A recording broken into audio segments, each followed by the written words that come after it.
Lab 2, Ubiquity of Microorganisms Culturing and Isolating Bacterial Colonies. So in this presentation, we'll talk about ubiquity of microorganisms, the types, classification, and identification of microorganisms. Then we'll talk about culturing and isolating bacterial colonies, types of media, how to streak for isolation, and how to use proper aseptic technique. Microorganisms are, in fact, ubiquitous, which means that they are everywhere. They live in the air, the water, the soil. They live in the hottest hot springs in the bottom of the ocean, and they live under the ice in Antarctica. They live in me and you. Um, and how can they be so ubiquitous? Well, it's because they're very, very old. They've had up to 4 billion years to evolve and adapt to living in all of these environments. We got 3 major classes of microorganisms. You have your prokaryotes, eukaryotes, and viruses. Prokaryotic organisms are rather simple in their structure. That doesn't mean they're not important, but they are very simple. They're ancient. They're unicellular. They don't have any membrane-bound organelles, or they don't have a nucleus even. They do have genetic material, but it lives in a single circular chromosome. And they have these fun things called ribosomes. And then eukaryotes, they also have ribosomes. They also have membrane-bound organelles, such as the nucleus, mitochondria, endoplasmic reticulum, Golgi apparati, all that fun stuff. They are more complex. They're also ancient, not quite as old as prokaryotes. And then viruses are really quite different from bacteria in that they have super simple structure. It's just genetic material surrounded by proteins and lipids. And in fact, they don't reproduce on their own. They require a host in order to reproduce. There's a lot of terminology on this slide, so I'm going to go through in 2 big chunks here. Taxonomy versus phylogeny, and common names versus scientific names. There are some dates on here. Don't let the dates freak you out. I just kind of want to give you a time reference in your head. I'm not going to quiz you on names and dates in this class, like ever. Okay, so taxonomy. This is the names. Taxonomy is the what, okay? A taxon or a taxa, those are the names. And then phylogeny, this is the why. This is the why things are named the way they are. So you've probably heard of a phylogenetic tree, where the genetic relationships between organisms and how they're related and what their most common ancestor was. That's phylogeny. Then common names versus scientific names. A common name is going to change depending on who you're talking to. So a human being is not going to be called a human being by somebody that does not speak English, right? Because the Spanish name for human is not the same as the English name for human, or the French, or the German, or the Latin. So that's why we needed scientific names. Scientific names do not change depending on where you are or what language you speak. They're totally universal, and they are in Latin. So the scientific name for human is going to be Homo sapien, and that is the same no matter what language you're speaking. So identification, now I'm just going to barely touch on this because it is going to be what you guys are doing for your unknown project. So in order to identify an unknown microorganism, you need to compare that unknown to known species. You can do that by comparing morphologies, how the colonies look on a plate, how the cells look under a microscope. You can use differential media and differential staining to test for things and to see what the Gram reaction is, to see if it is acid-fast or if it has endospores. Okay, we're going to cover all of this during the semester. Then you're going to do biochemical tests to test for presence or absence of enzymes. And then molecular tests, that's your fail-safe. That's where we're actually going to extract the DNA and sequence it and compare it to the DNA of known organisms. Okay. This is just an example of a dichotomous flow chart, and you will actually be developing one of these for your project later this semester. So in this flow chart, you can see it starts with if it's gram negative, if it's gram positive, then it branches out again based on what it ferments or how it looks, right?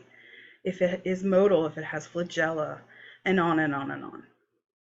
So we're going to go over this in much more detail later in the semester. But today we're going to start at the beginning. We are going to culture bacteria. And it does seem kind of counterintuitive to want to grow bacteria because you're used to killing it, right? But you can't study bacteria without growing it first.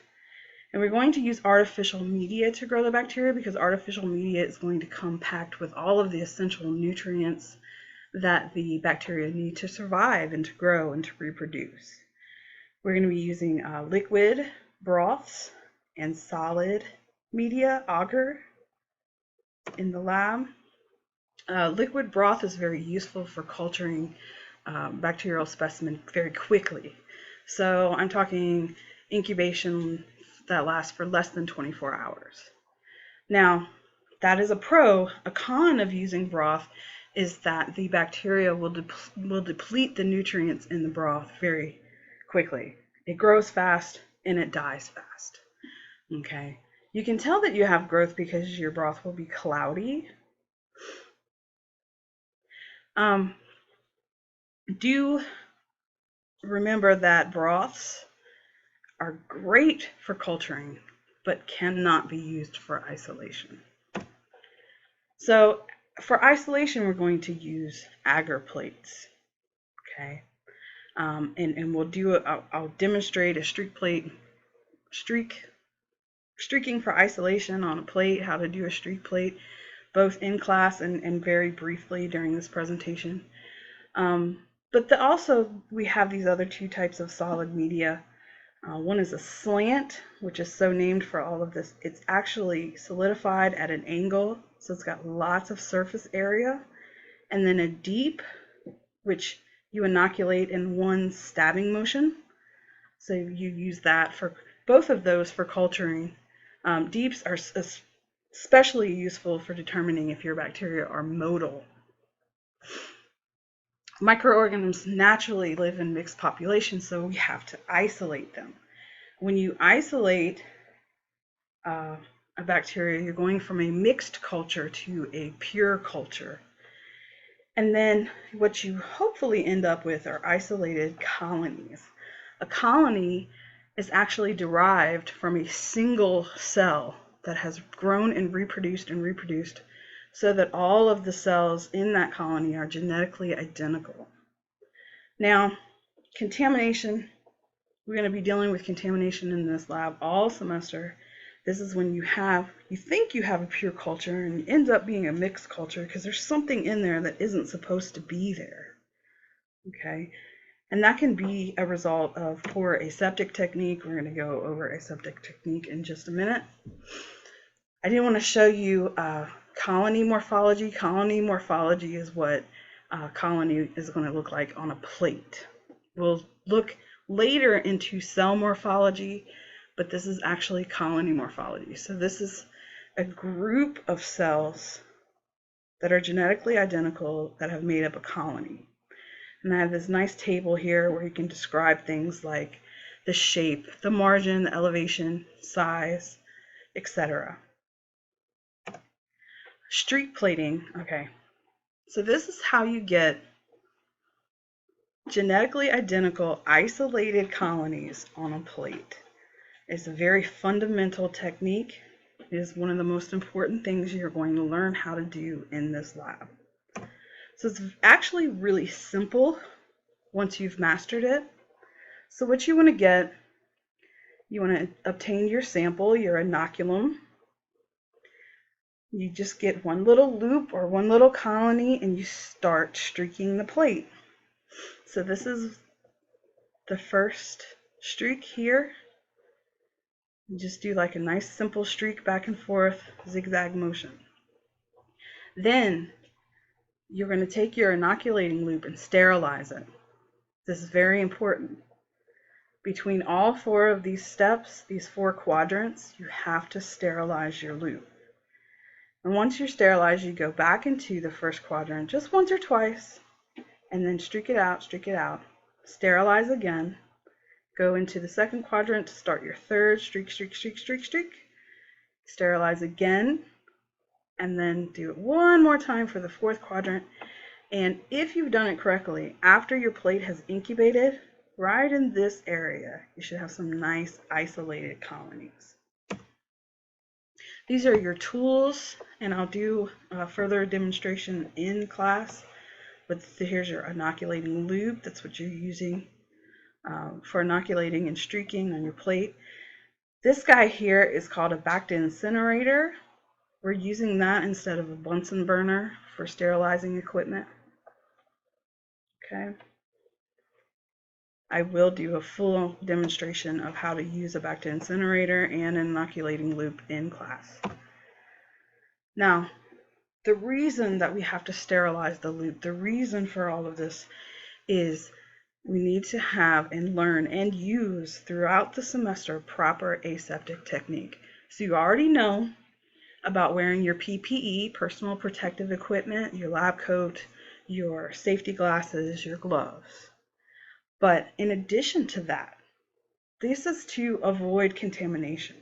Contamination of your sample, contamination of yourself, okay, contamination of the lab bench and other people that are going to be working there after you.